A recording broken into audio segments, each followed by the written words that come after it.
अखण्डमण्डलाकारं व्याप्तं येन चराचरं तत्पदं दर्शितं येन तस्मै श्रीगुरवे नमः। सदाशिवसमारम्भां शङ्कराचार्यमध्यमाम् अस्मदाचार्यपर्यन्तां वन्दे गुरुपरम्परां। गुरुब्रह्मा गुरुर्विष्णु गुरुदेवो महेश्वरः गुरुसाक्षात् परब्रह्मा तस्मै श्रीगुरवे नमः। नित्यानन्दं परमसुखदं केवलं ज्ञानमूर्तिं विश्वातीतं गगनसदृशं तत्त्वमस्यादिलक्ष्यम् एकं नित्यं विमलमचलं सर्वधी साक्षिभूतं भावातीतं त्रिगुणरहितं सद्गुरुं तं नमामि। ॐ सहना भवतु सहनौ भुनक्तु सह वीर्यं करवावहै तेजस्विनावधीतमस्तु मा विद्विषावहै। ॐ शान्ति शान्ति शान्तिः।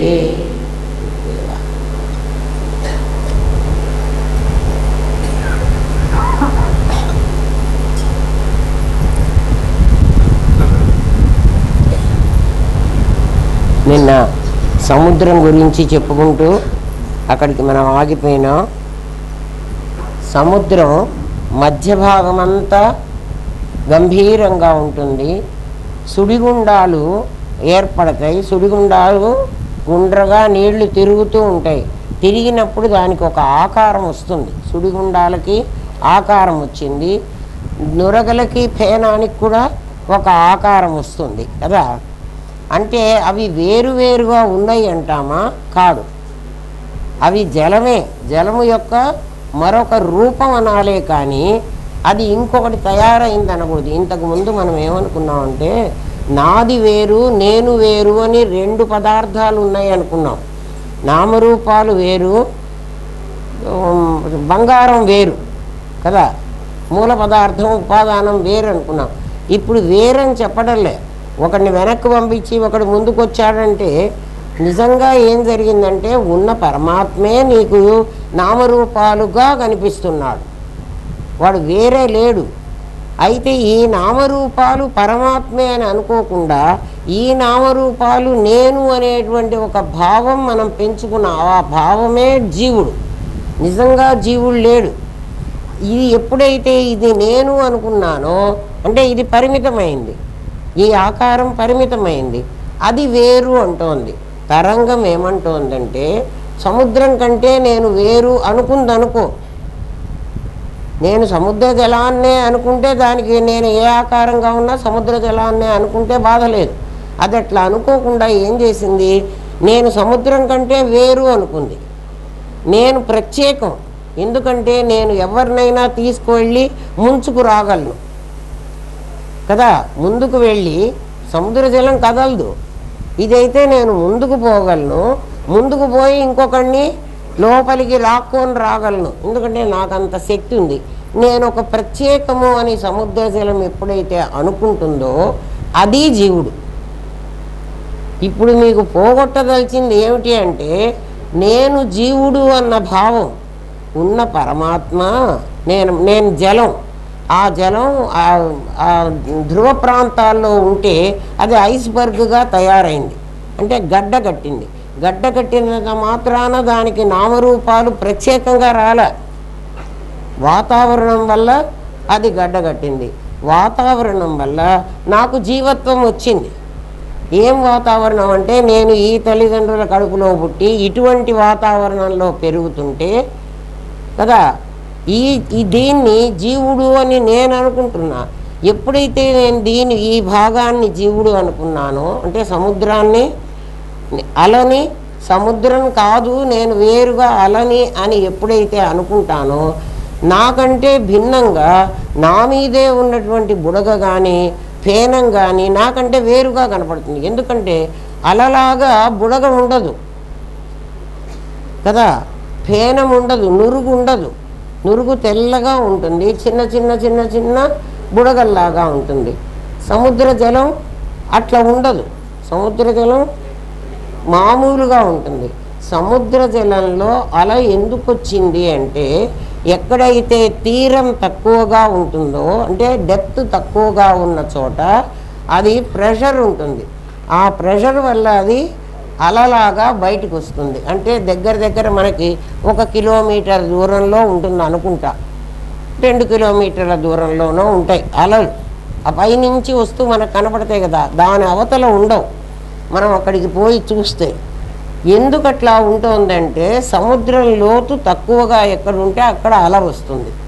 అందుకని హిరణ్య గర్భుణ్ణి ఏమన్నారంటే హిరణ్మయం, హిరణ్మయుడు అని. మయట్ శబ్దం ఏమిటి అంటే అధికంగా కలది. ఏం అధికంగా కలది? నామరూపాత్మక దృష్టి అధికంగా కలది. ఓం అనే దగ్గర నుంచి ఇదంతా అల వచ్చే చోటు, ఓంకి అవతల ఉండే చోటంతా అలలు రాని చోటు సముద్రం అని అనుకుంటే. అల వచ్చే చోటు అంటే ఏమని అర్థం? నామరూపాలు వచ్చే చోటు. అందుకే ఏకాంశేన స్థితో జగత్ అన్నాడు. మొత్తం పరమాత్మలో ఈ ప్రపంచం రాలేదు, ఒక అంశలో వచ్చింది. అంటే నిస్తరంగమైన సముద్రం వేరుగా ఉంది, తరంగాలతో వచ్చిన సముద్రం వేరుగా ఉంది. సముద్రాలతో ఉన్న తరంగాలతో ఉన్నటువంటి సముద్రము ఈ మొత్తం సముద్రంలో ఒక అంశ అన్నాడు. అంటే తీరంలో మాత్రమే ఉంటుంది, మిగిలిన మొత్తంలో ఉండదు. ఈ నామరూపాత్మకమైంది వాసనలు ఎక్కడున్నాయో ఆ వాసనలు ఉన్న చోటనే జీవత్వం ఉంటున్నది కదా. ఆ వాసన నేను అనుకుంటున్నాడు. వాసన వృత్తిగా మారి నామరూపాలు ధరించాను. నామరూపాలు ఇప్పుడు ఈ జీవుడుగా నాకు ఎక్కడొచ్చిందంటే, ఎప్పుడైతే మా అమ్మ గర్భంలో నుంచి నేను బయటికి వచ్చానో వెంటనే ఏమన్నారంటే మాకు ఒక అమ్మాయి పుట్టింది అన్నారు. మా అమ్మాయి అంటే ఆ తల్లిదండ్రులు ఏమంటున్నారు? ఇది మా అమ్మాయి అంటే మా దగ్గర మా శరీరంలో నుంచి ఇది బయటికి వచ్చింది. అప్పటి నుంచి వాళ్ళు నాకేం నేర్పించారంటే నువ్వు నా కూతురువి కదా. అంటే నాకు జీవత్వాన్ని నా తల్లిదండ్రులే పెట్టారు.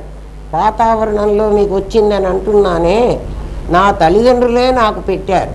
ఎప్పుడైతే నేను వీళ్ళ అమ్మాయిని అని నన్ను వాళ్ళు నా మనస్సుకి ఎక్కించారో వెంటనే నేను అవతలి వాళ్ళు వాళ్ళమ్మాయి, ఇది మా అమ్మ అది వాళ్ళమ్మ అని నాకు ఎప్పుడు వచ్చింది? ఎప్పుడైతే నేను ఈ శరీరమే నేను అనేటువంటి భావన నాకు కలిగిందో, ఏ వాతావరణంలో కలిగింది? నా తల్లిదండ్రులు నాకు ఆ వాతావరణం కలిగించారు. అదే ఆవుకు దూడ పుట్టింది అనుకోండి, ఆవు తల్లి ఒక్కతే తెలుస్తుంది, కానీ ఇది మా ఇల్లు, ఇది మాది, వీడు నా అన్నతమ్ముడు, ఇది నా అక్క చెల్లెలు, ఈ భావం జంతువులకు లేవు. అర్థమైందా? పశువులకి లేవు, మనకి మాత్రం ఉన్నాయి. అమ్మనైతే ఎవరైనా కూడా గుర్తుపట్టాలి. ఆవు కూడా గుర్తుపడుతుంది దూడని, ఆవు దూడని గుర్తుపడుతుంది, దూడ ఆవుని గుర్తుపడుతుంది కదా. అంతవరకే ఉంటుంది. ఆ తర్వాత కొన్నేళ్ళు అయిన తర్వాత అది కూడా గుర్తుపట్టదు. ఇది నా తల్లి అని దానికి ఉండదు, ఇది నా బిడ్డ అని దీనికి ఉండదు. కానీ మనకి మా తల్లి తండ్రే కాదు, మా ఇల్లు, మా ఆస్తి, ఆ పొలం మాది. నేను కొంచెం పెద్దవాడిని అయ్యేటప్పటికి నాకేమొచ్చింది? నా తల్లిదండ్రుల ఆస్తి నాది, అది వాళ్ళది కదా. నాది ఎట్లా అవుతుంది? నాది కావడానికి అవకాశమే లేదు. ఎందుకు నాది అంటున్నానంటే, ఈ శరీరం ఎప్పుడైతే నేను నాది అని నమ్మానో దీనికి కావలసిన వాళ్ళందరూ నా వాళ్ళు, దీనికి అక్కర్లేని వాళ్ళు నా వాళ్ళు కాదు. నా మనస్సు ఇది స్వభావం. స్వభావం ఏం చేస్తుందంటే స్వరూపాన్ని మర్చిపోయేటట్టుగా చేసి దేహమే నేను అనుకున్నప్పుడు నా వాళ్ళు కొందరు, పరాయి వాళ్ళు కొందరు. ఎందుకు నా వాళ్ళు వీళ్ళు పరాయి వాళ్ళు అయిపోయినారంటే నీ మనస్సులో నాకు హెల్ప్ఫుల్గా ఉన్నవాళ్ళు నా వాళ్ళు, వాళ్ళ థాట్స్ హెల్ప్ఫుల్ అంటే ఇక్కడ థాట్సే, ఆలోచనలే, భావాలే. నా భావాలు నచ్చిన వాడు నావాడు, నా భావాలు నచ్చని వాడు పరాయివాడు. నాకు ఆ ఫ్రెండ్షిప్ అన్నీ కూడా ఇవన్నీ దీన్ని నేను అని నమ్మబట్టే వస్తున్నాయి. మనకి మెయిన్గా అద్వైతంలో ఏం చెప్తాడంటే ఇది అసలు లేనే లేదు. సముద్రం మీచి వచ్చిన అల లేనే లేదు అంటే అలకు శాశ్వతత్వం లేదు. నీటికి శాశ్వతత్వం ఉంది. సముద్రంలో జలం ప్రళయం వరకు జలంలాగే ఉంటుంది. అయితే ఏ జలము ఆకాశంలోకి మేఘంలాగా వెళ్ళిపోతుందో, ఏ జలము నీకు అలలాగా బయటకు వస్తుందో, ఏ జలము అసలు తరంగాలు కూడా లేకుండా నిస్తరంగంగా ఉంటుందో మనం చెప్పడానికి లేదు సముద్రంలో. కానీ ఇది మాత్రం నేను అనేటువంటి భావం దానికి ఎప్పుడైతే వచ్చిందో, నేను వేరు, నామరూపాలు ధరించింది నేను అనుకుంటే, ధ్రువ ప్రాంతంలో ఉన్న జలం ఐస్ గడ్డగా తయారై కొండలుగా తయారవుతుంది. ఐస్బర్గ్ అంటారు దాన్ని. కొండలుగా తయారయ్యి అవి చాలా కాఠిన్యాన్ని సంతరించుకుంటాయి. ఐస్ కాఠిన్యంగా ఉంటుంది, గట్టిగా ఉంటుంది. ఐస్తో కనుక ఒక కత్తి చేస్తే, పొడిస్తే ఇనప కత్తి కంటే ఎక్కువ అంత స్ట్రాంగ్గా ఉంటుంది. అంటే అది కొంచెం సేపటికి ఏమైపోతుంది, నీళ్లుగా మారిపోతుంది వాతావరణంలో. అద్వైతం ఏం చెప్తుందంటే సత్యంగా అది కాలేదు, నీకు జీవత్వం రాలేదు. నీకు జీవత్వం రాలేదు కాబట్టి నువ్వు బ్రహ్మవే. మరి నాకు జీవత్వం వచ్చింది కదా, నాకు కనబడుతుంది కదా, నా స్వభావం తెలుస్తోంది కదా. ఆ ఐస్ గడ్డకి పొడిస్తే కాఠిన్యమైన స్వభావం ఎలా వచ్చిందో అది నేనుకొచ్చిన స్వభావం. నీ స్వభావాన్ని నువ్వు తెలుసుకుంటే నీ స్వరూపంలో నువ్వు నిలబడతావు. స్వభావం నిజంగా లేదు, కానీ మనిషి తెలుసుకోవడానికి వీలు లేదు. స్వభావో దురతిక్రమ, నీ స్వభావాన్ని నువ్వు మార్చలేవు. మరి ఎవడు మార్చగలడు అంటే ఎవడు తాను మారాలి అనుకుంటాడో వాడు మారగలడు. వాడు అనుకోవాలి. వాడు అనుకోవడాన్ని శాస్త్రం ఏమందంటే ఉద్ధరేదాత్మనాత్మానం, ఎవడికి వాడు ఉద్ధరించుకోవాలి. గురువైనా ఎవ్వడేం చేయలేడు. ఎవడు చెప్తాడు అంటే వాడు చెప్తాడు మార్గం. నాయన ఇదిరా, ఎందుకంటే ఇది సత్యం కాదురా, సముద్ర జలమే నీకు ఐసుగా తయారైంది, ఇది మళ్ళీ ఇంకొక వాతావరణంలో జలమే అవుతుంది. అట్లా పరమాత్మే జీవుడుగా కనబడుతున్నాడు. జీవుడుగా కానీ జగత్తుగా కానీ నిజంగా జీవ జగత్తులు లేవు. ఈ చోట్లో నామరూపాలు ఆధిక్యంగా ఉండి పరమాత్మ కొంత భాగమే ఉండబట్టి, పరమాత్మ కొంత భాగం ఉండటం ఏంటంటే అంతటా ఉన్నవాడు. అంటే ఎప్పుడైతే నామరూపాలు ధరించారో జ్ఞానం అనే పేరుతో నీకు లిమిటెడ్ జ్ఞానం ఉంది. నువ్వెప్పుడైతే పరిమితమైనావో లిమిటెడ్ జ్ఞానం ఉంది నీ దగ్గర, పూర్తి జ్ఞానము లేదు. అందువల్ల ఏమవుతోంది, ఈ లిమిటెడ్ జ్ఞానం వల్ల ఇదే నేను అనుకుంటున్నావు. నీ జ్ఞానం పూర్తిగా లేదు. ప్రజ్ఞానం అయితే నువ్వు పూర్తిగా ఉంటావు. ప్రజ్ఞానం నీ స్వరూపం. ప్రజ్ఞానం బ్రహ్మ అన్నారు, జ్ఞానం బ్రహ్మ అనలే. ప్రజ్ఞానం బ్రహ్మ. ప్రజ్ఞానం ఎక్కడుంది అంటే ప్రజ్ఞానమే జ్ఞానంగా కనపడుతోంది. ఎట్లా కనపడింది, ఏం వాతావరణంలో కనపడింది అంటే మీకు చాలాసార్లు చెప్పాను. ఏమిటంటే మనందరం చిన్న చిన్న అద్దాలు పెట్టుకున్నాం. చిన్న చిన్న అద్దంలో బల్బు కాంతి ఆ ప్రతి అద్దంలో కూడా పడుతుంది. కుండలు, గోదావరిలో చాలా కుండలు పెట్టారు. మా గురుదేవులు మాకు చెప్పిన మాట, గోదావరిలో చాలా కుండలు పెట్టారు. కుండలన్నిట్లో గోదావరి జలమే ఉంది. ఒక కుండలో కృష్ణా నీళ్ళు, ఒక కుండలో గోదావరి నీళ్ళు లేవు. అన్నిట్లో కూడా గోదావరి జలమే ఉంది. సూర్యబింబం అన్ని కుండల్లో పడింది. సూర్యబింబపు కాంతిలో, సూర్యబింబం కాంతి కుండ మేరకే పడింది కదా, ఆ కుండలో ఉన్నవాడికే కనపడుతోంది కదా. అట్లా మన శరీరంలో చైతన్యం అనేది బుద్ధి దర్పణం మీద పడింది. ఆ బుద్ధి దర్పణం మీద పడ్డదాన్ని ప్రతిబింబం అంటున్నాం. ఎవరైనా ఇదే తెలుసుకుంటే ఇంకా తెలుసుకోవాల్సింది ఏం లేదు. ఆ ప్రతిబింబం ఆ సూర్యబింబం ప్రతిబింబం పడటం వల్ల ఆ కుండలో ఉన్నటువంటి అంత మాత్రంకే ఆ చైతన్యం పనిచేస్తుంది. ఎందుకంటే పక్క కుండకు పని చెయ్యదు. అట్లా అనేక కుండలు ఉన్నాయి. కుండలు మళ్ళీ ఎట్లొచ్చినాయంటే ఐస్బర్గ్ లాగా వచ్చాయి, నిజంగా లేవు. ఆ కుండలో పడినటువంటి ఆ చైతన్య కాంతి వల్ల అది లిమిటెడ్ అయిపోయింది. మరి స్వభావం ఎక్కడి నుంచి వచ్చిందండి? స్వరూపం అయితే అది, అంటే గోదావరి జలము స్వరూపం సేమ్, అందులో పడ్డ చైతన్య ప్రతిబింబం సేమ్, అది మారడానికి లేదు. ఆ కుండ ఇంతకుముందు కళ్ళు కుండో, తేనె కుండో, పాల కుండో, పెరుగు కుండో కదా, ఆమదపు కుండో, ఆ కుండలో అంతకుముందు ఏం పోసారో నాకు తెలియదు. అవి మన వాసనలు. మీకు అర్థమవుతోంది కదా. ఆ వాసనలు ఏమవుతాయంటే అవన్నీ కూడా మళ్ళీ మళ్ళీ జన్మలకి అయితే వాసన. ఆ జన్మలో నా శరీరం కాలిపోయింది కదండి, నాకు కొత్త శరీరం కదా ఇది వచ్చింది, ఇది 1942లో పుట్టింది, అంతకుముందు ఈ శరీరం లేదు కదా నాకు. మరి పాలకుండ, తేనెకుండ, ఆమదం కుండ అని చెబుతున్నారు. అక్కడైతే కుండకైతే మేము ఒప్పుకుంటాం కదా. ఈ శరీరం అయితే అప్పుడు కాలేపోయింది కదా, ఇది మా అమ్మ కడుపులోంచి వచ్చిన కొత్త శరీరం నాకు. నీ శరీరం కొత్తదే, కానీ 6వ నెలలో నీకు జీవుడు ప్రవేశించాడు అంటారు, విన్నావా? జీవుడు ప్రవేశించాడు. నీ తల్లి కడుపులో కుండ తయారవుతున్నది, కానీ దానిలో పోసినటువంటివి జన్మ జన్మల నుంచి నీ వెంట వచ్చినవి. అందుకని స్వభావో దురతిక్రమ, నీ స్వభావాన్ని నువ్వు మార్చుకోలేవు. మరైతే ఎట్లండి, నా బతుకు ఇంతేనా, నా జీవితం ఇంకా ఇంతే కావాలా? ఎప్పుడు నీకు ఈ థాట్ వస్తున్నదో, అంటే నీకు నేను వేరు అది వేరు అన్న భావన ఎప్పుడు వచ్చిందో ఇమీడియట్గా ఇది నా స్వభావం, నా స్వభావాన్ని నేను మార్చుకోవాలి. ఎందుకంటే నన్ను అమెరికాలో ఒక పిల్లవాడు అడిగాడు, ఇన్ని సంవత్సరాల నుంచి మీరు వేదాంతం చెబుతుంటే మీలాగా ఎందుకు తయారవ్వలేదు ఒక్కడు కూడా? అంటే మీరు చెప్పడం లోపమా, వాడు వినడం లోపమా, వాడు ఆచరించుకోకపోవడం లోపమా?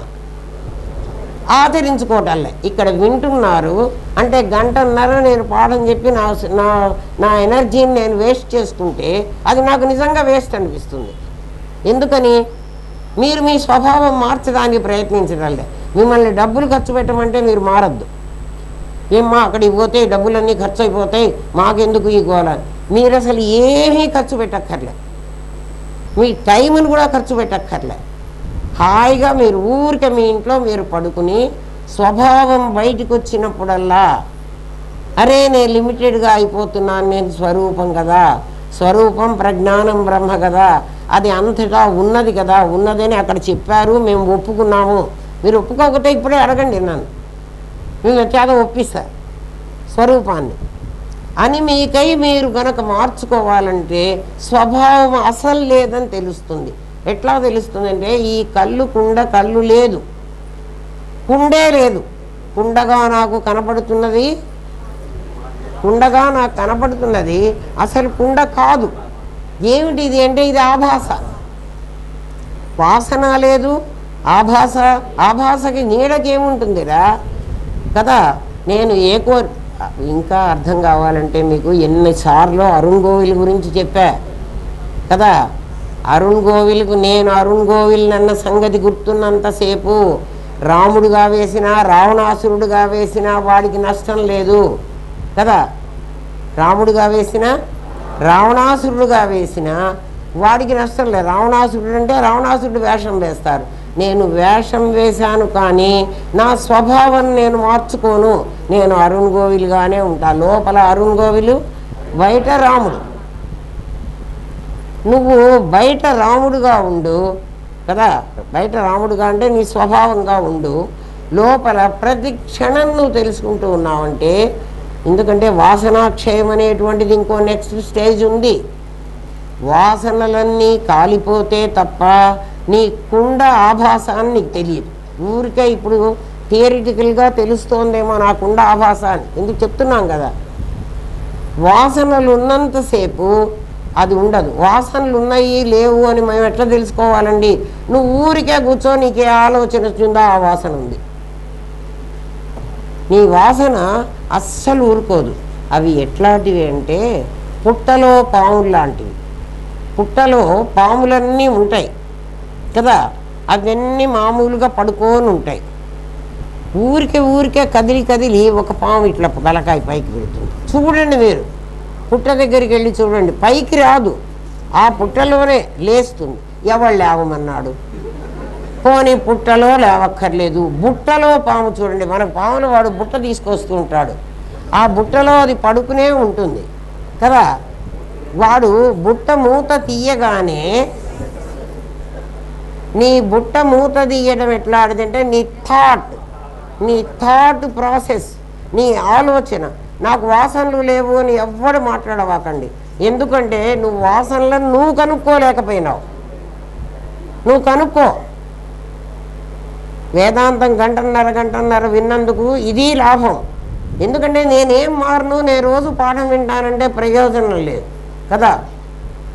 వాడు ఎవరో చూతాడే, కాశీలో స్నానం చేస్తే, గంగలో స్నానం చేస్తే నీకు చాలా పుణ్యం వస్తుంది అని అంటే, గంగలో రోజు మునిగి ఉన్న చేప కప్ప పుణ్యం రావాలి కదా. అవి గంగ నీళ్ళే తాగుతాయి, గంగలోనే ఉంటాయి, మరి వాటికి రావాలి కదా మోక్షం. నీవు ఎప్పుడో ఒకనాడు పోయి కాశీ గంగా స్నానం చేసి వస్తే నాకు మోక్షం వచ్చింది అంటున్నావు, వస్తుంది అంటున్నావు. అది నీ భావన, నిజంగా రాదు కదా. గంగలో లేదు, నీలో ఉంది. అయితే ఎందుకండి గంగా స్నానం అంటే, గంగా స్నానం తుంగాపానం, తుంగభద్ర నీళ్లు తాగితే అట్లాగే వస్తుందిట, పుణ్యం రాదర్రా. అది ఎందుకు చెప్పారంటే, నదులన్నీ కూడా కొండల్లో నుంచి ఎక్కడో పుట్టి అవన్నీ ప్రవహించి గైరికాది ధాతువులు అంటారు.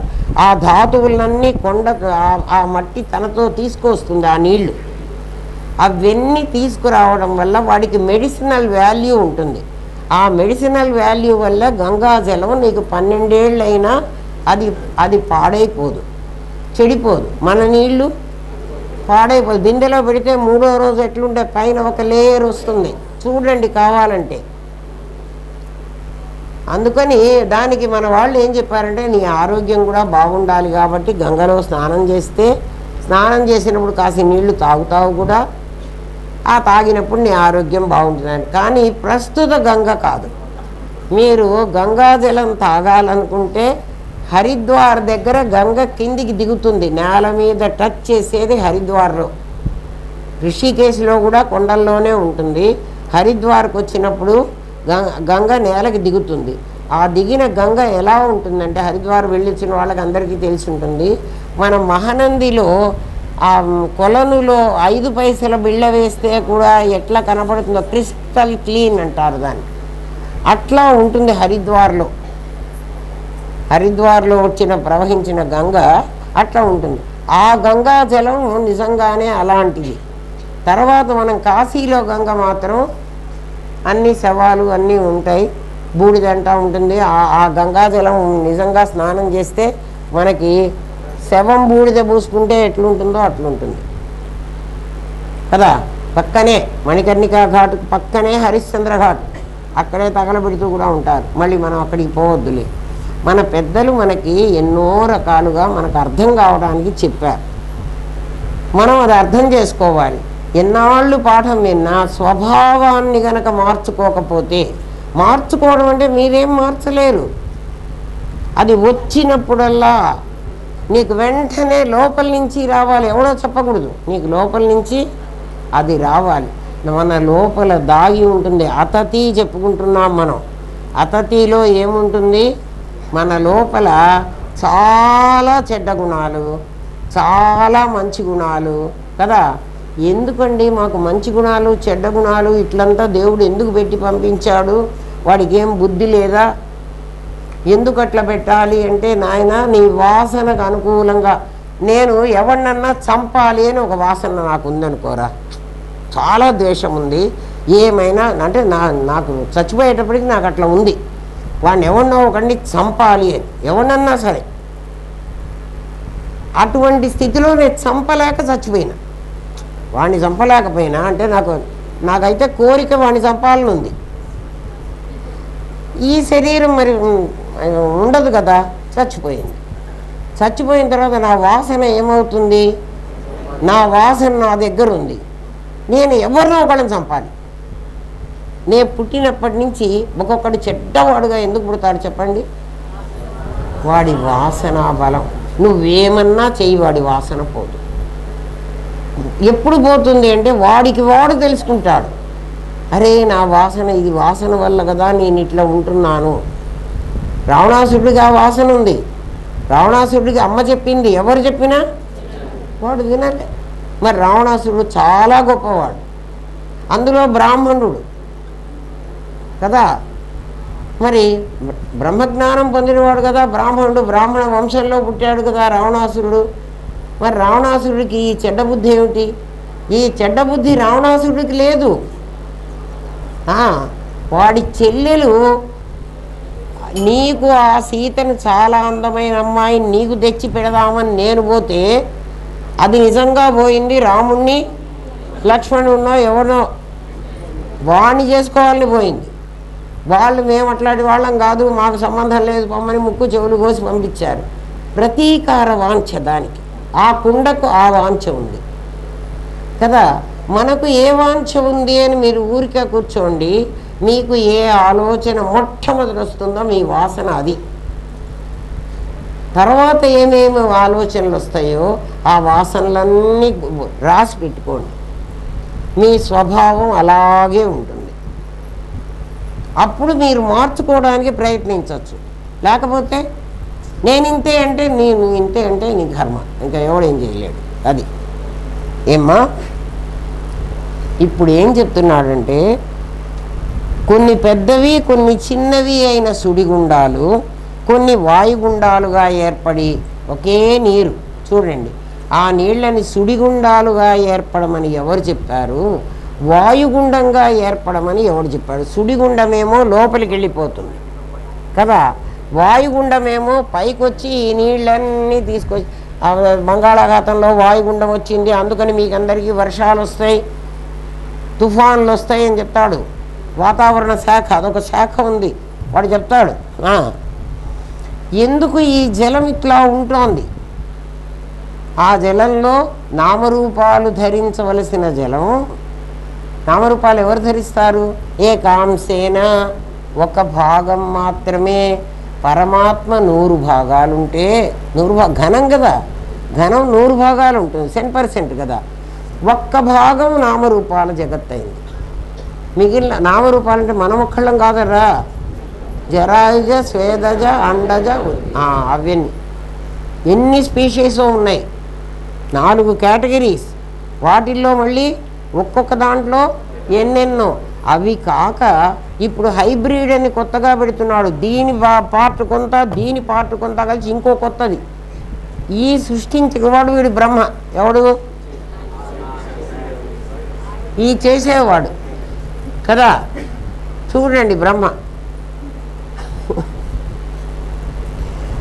తుఫానుగా వచ్చి, ఎందుకు తుఫానుగా వస్తుంది అంటే ప్రకృతిలో కొన్ని బీభత్సం వచ్చి కొంతమందిని ఒక ఒక ఒక ఒక సెట్ ఆఫ్ పీపుల్ని చంపాలనుకో, ఏ రైలు ప్రమాదం వచ్చి రైలు పడేస్తుంది.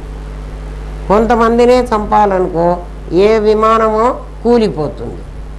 కొంతమందినే చంపాలనుకో చూడండి, ఆ ఫ్లైట్లో మనకి టికెట్ ఉన్నా కూడా ఎక్కడో ట్రాఫిక్లో చిక్కుకొని పోయి ఆ వితిన్ టైం మనం పోలేకపోయి ఆ గేట్ క్లోజ్ అయిపోతే మనం చావం.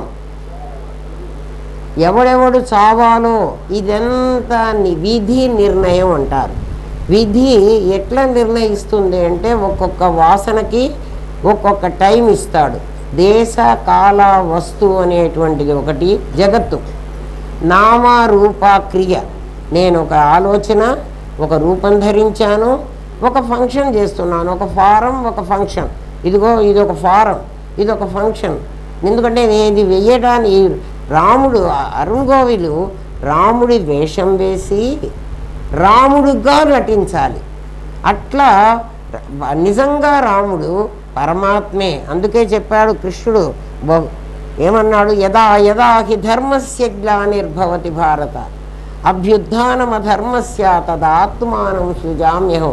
నాకు నేను ఒక మానవ శరీరాన్ని ధరించి నేను దిగి వచ్చాను.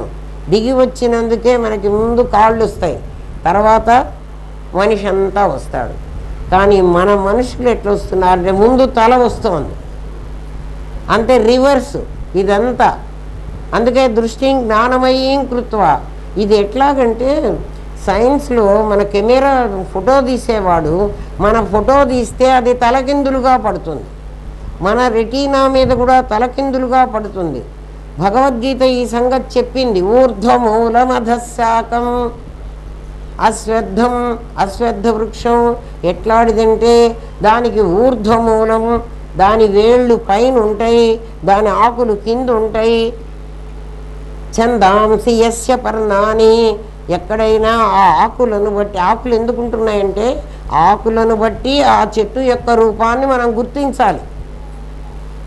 వేదం ఏం చెప్తోంది అంటే, అందుకనే దానికి వేదం అని పేరు వచ్చింది.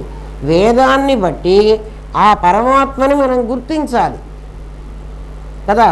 దాన్ని ప్రకాశం విమర్శ అంటారు. ప్రకాశం అంటే శబ్దరూపంగా ఉంటుంది, విమర్శ అంటే విమర్శించుకుంటేనే నీకు అది తెలుస్తుంది కదా. నీకు జాగ్రత్త అవస్థలో విమర్శించుకుంటున్నావు. ఏం విమర్శించుకుంటున్నావు? ఇది నే శరీరం, నేను ఒక లిమిటెడ్ మనిషిని కదా, నా జ్ఞానం చాలా లిమిటెడ్. అన్లిమిటెడ్ కాదు, నా జ్ఞానం లిమిటెడు కాబట్టి నేను ఎవరికైనా చెప్పాలంటే వాడు నాకంటే భిన్నం అనే భావన నాలో ఉంది కదా. ఎందుకని? ఇది రివర్స్ వచ్చింది కాబట్టి. ఊర్ధ్వమూల మధశాఖం నువ్వు తిరగేసుకో. అందుకే ఎక్స్ట్రావర్ట్ ఇంట్రావర్ట్ అంటాడు. ఎక్స్ట్రావర్ట్ అయి ఉన్నాం ఇప్పుడు మనం అందరం.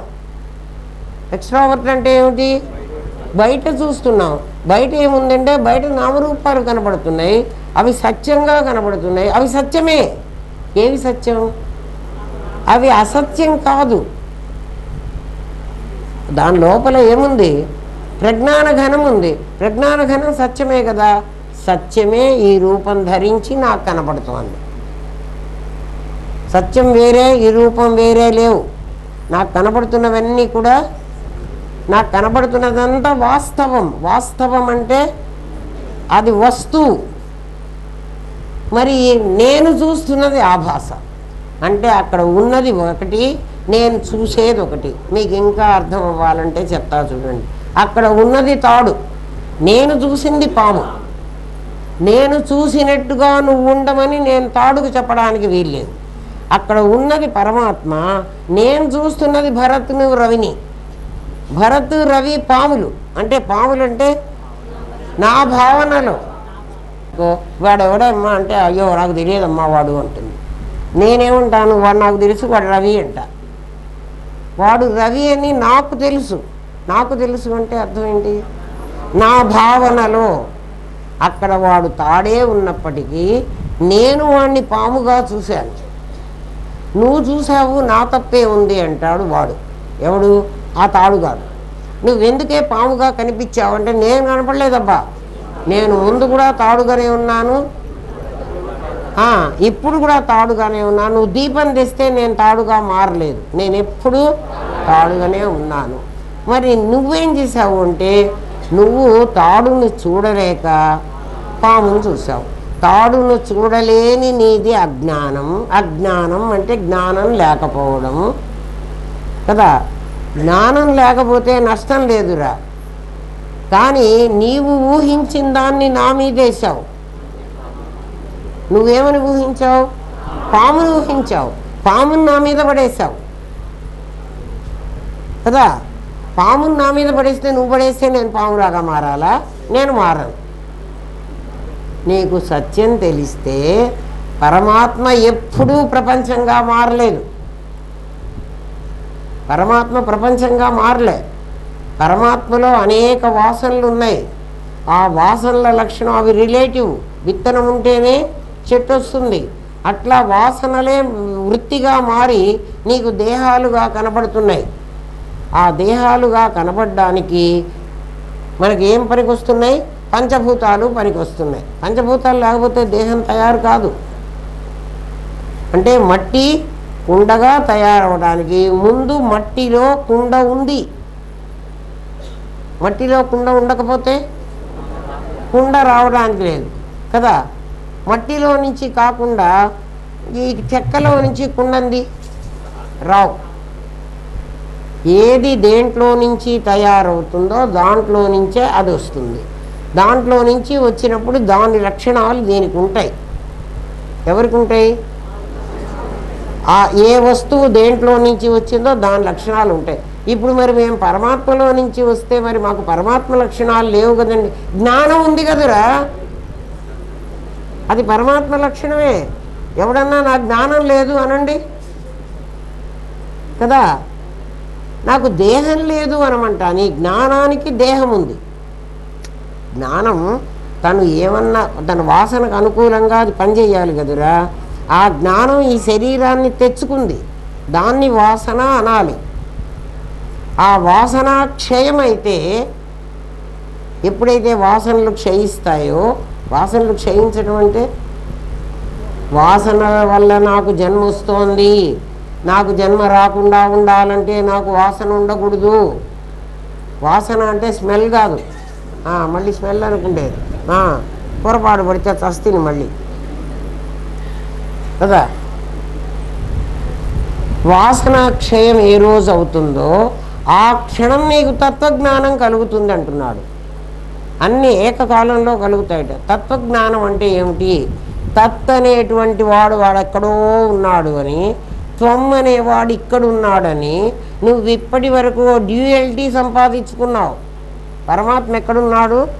అక్కడెక్కడో ఉన్నాడు. నువ్వేమైనావు? త్వం అయినావు.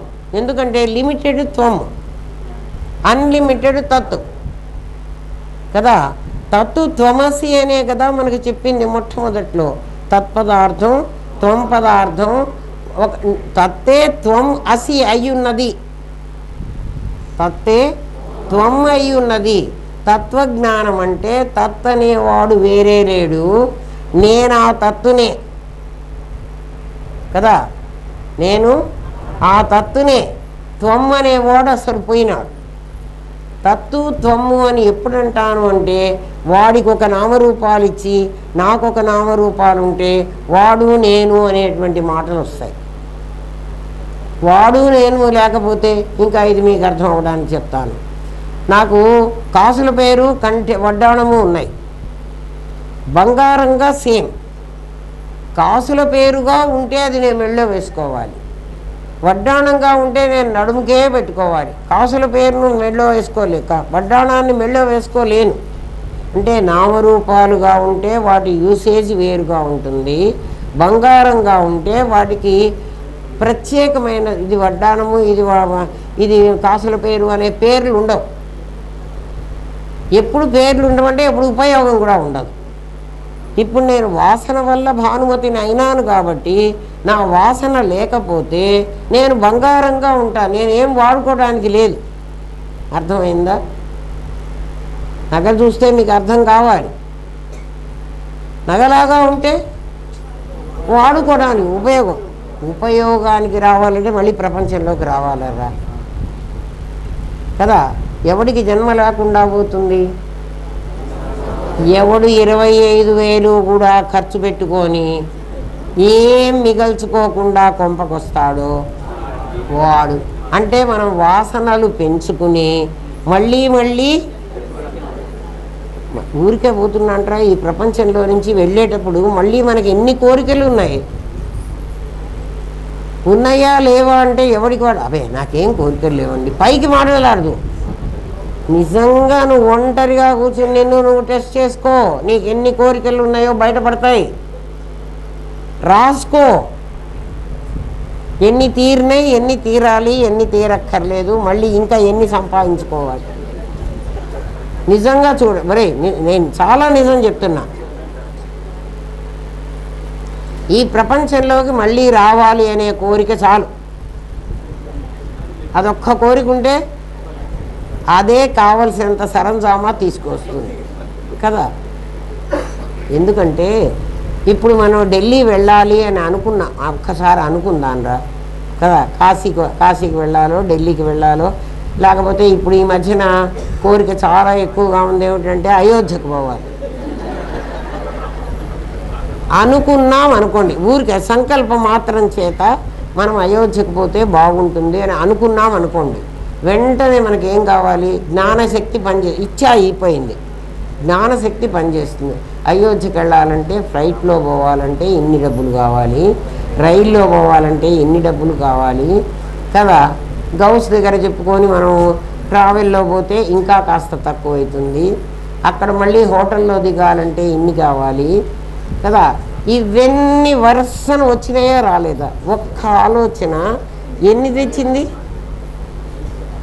సరే ఫోన్లే ఆలోచన తెచ్చింది, అంతటా ఊరుకుంటుందా? ఏది నాకు వీలుగా ఉంటుందో అంటే, నేను ఫ్లైట్లో వెళ్ళగలనా, నేను ట్రైన్లో వెళ్ళగలనా, ఎన్ని డబ్బులు నేను ఎన్ని భరించగలను, నా కెపాసిటీ, ఇవన్నీ వెంటనే ఆలోచించుకొని చివరికి ఏదో ఒకటి తయారు చేస్తాం. ఒకవేళ మన దగ్గర డబ్బులు లేకపోతే బెగ్గు, బారో, స్టీల్, ఏదో ఒకటి. ఎందుకంటే ఇచ్చగలిగింది కదరా. ఆ ఇచ్చ ఎట్లాగైతే మిగిలినవన్నీ వెంటబడి చేస్తున్నదో అట్లా ప్రపంచంలోకి మళ్ళీ రావాలనే ఇచ్చ కదా. ఎవడైనా చెప్తాడు, నేను జన్మలకి నీ మీద శత్రుత్వమే, జన్మలకి. ఇప్పుడు శత్రుత్వం చాలే వాడికి, మళ్ళీ జన్మకి, ఇంకో జన్మకి కదా అంటారు కదా మామూలుగా మాట. నాకు నీ మీద ఏ కోశానా ద్వేషం లేదురా. ఏ కోశం, ఎన్ని కోశాలు ఉన్నాయో వాడికి తెలుసు. అంటే వాసన కోశంలో దాక్కునుంది. మాట్లాడుతున్నారు, అద్వైతం రాక్కర్లే కదా. ఏ కోశానా వాడి మీద ప్రేమ లేదు, వీడి మీద ద్వేషం లేదు. ఏ కోశానా లేకపోతే ఎందుకురా నువ్వు మాట్లాడతావు కదా. సరే, నిజంగా సముద్రం ఎలాంటిది అంటే, సముద్రాన్ని గురించి చెప్తున్నాడు. నామరూపాలుగా, వాయుగుండాలుగా, సుడిగుండాలుగా వచ్చిన సముద్రం కాదురా, అది సముద్ర జలమే. అంటే సముద్రానికి నామరూపాలు లేవు. ఎన్ని నదులొచ్చి తనలో చేరినా, అతతి చెబుతున్నాడు, ఎన్ని నదులొచ్చి తనలో చేరినా వాటి రూపం కోల్పోవాల్సింది తప్ప సముద్రం పెరగదు, తగ్గదు కదా. మనం ఒక 4 బిందెలు నీళ్లు తీసుకొచ్చి మన గచ్చులో పోసామనుకోండి, కాసేపు లెవెల్ పెరుగుతుంది కదా. గంగా, సింధు, బ్రహ్మపుత్ర ఎంతంత పెద్ద పెద్ద నదులు కదా. ఆ నదులన్నీ వచ్చి సముద్రంలో చేరతాయి. నదులు కూడా చిన్న చిన్నగా ఉండవు. నాసికాత్రయంబకంలో కావాలంటే మీరు గోదావరిని చూడొచ్చు, డ్రాప్స్ పడుతూ ఉంటుంది. నాసిక్లో గోదావరి పుట్టిన చోటుకు మనం వెళితే ఇక్కడ టెంపుల్ కూడా ఉంది. మనం పోయి చూస్తే చాలా స్మెల్గా ఉంటుంది. చుక్కలు పడుతుంటాయి, చాలా చుక్కలు. అంటే మనం చాలాసేపు పట్టుకుంటే ఒక చిన్న ఉద్ధరణతో వచ్చే అన్ని నీళ్ళు వస్తాయి. మనం ఇంకా బాసర దగ్గరికి వచ్చేటప్పటికి ఎంత పెద్ద గోదావరి ఉంటుంది. అంత పెద్ద గోదావరి సముద్రంలో చేరేటప్పటికీ ఇక్కడి వరకు దాని పేరు గోదావరి. ఇక్కడి వరకు దాని రూపం, దాని నీళ్లు తాగితే కూడా గోదావరి వాటరే ఉంటుంది, తీయగా ఉంటాయి నీళ్లు. కృష్ణది నీళ్ళు, ఏ కృష్ణ అయినా, గోదావరి అయినా, తుంగభద్ర అయినా, ఏదైనా సముద్రంలోకి వెళ్ళే వరకు వీటి రుచి ఉంటుంది, వీటి రూపం ఉంటుంది, వీటి నామం కూడా ఉంది. గోదావరి ఒక పేరు, గోదావరి జలం ఒక టేస్ట్ కదా. ఎప్పుడైతే సముద్రంలోకి చేరిపోతుందో, ఇప్పుడు సముద్రంలో ఉన్న గోదావరి నీళ్లు తీసుకొచ్చి పెట్టండి నాకు, అది సముద్ర జలమే. కాకపోతే విజాతీయమైతే సముద్రంలో కలవదు. విజాతీయ జలం అయితే సముద్రంలో కలవదు. ఎందుకని? సేమ్ జాతి కాదు. గోదావరి ఎక్కడ పుట్టింది అంటే సముద్రంలోనే పుట్టింది. సముద్ర జలాన్ని మేఘాలు పైకి తీసుకెళ్ళి, అది సూర్యరశ్మి సూర్యకిరణాలు పైకి తీసుకెళ్ళి ఆ నీళ్లలో ఉన్న ఉప్పును అక్కడే వదిలేసి కదా, ఆ నీళ్లలో ఉన్న ఉప్పుని అక్కడే వదిలేసి ఆవిరి రూపంగా వస్తాయి. బాష్పోత్సేకం అంటారు దాన్ని. ఆవిరిలాగా నీళ్లు పైకి వెళ్ళిపోతాయి, అందులో ఉప్పు రాదు. అవి మేఘంలో వెళ్ళి మళ్ళీ కొండల మీద వర్షించి ఆ నీళ్ళే నీకు గోదావరిలాగా వచ్చింది. గోదావరో గంగో మీ ఇష్టం, ఏ పేరున్నా పెట్టుకోండి. అన్నీ మేఘాలు వర్షిస్తే వచ్చిన నీళ్లు. ఆ నీళ్లు వెళ్ళినప్పుడు తీయటి నీళ్ళే, మనకు అవి కనపడవు.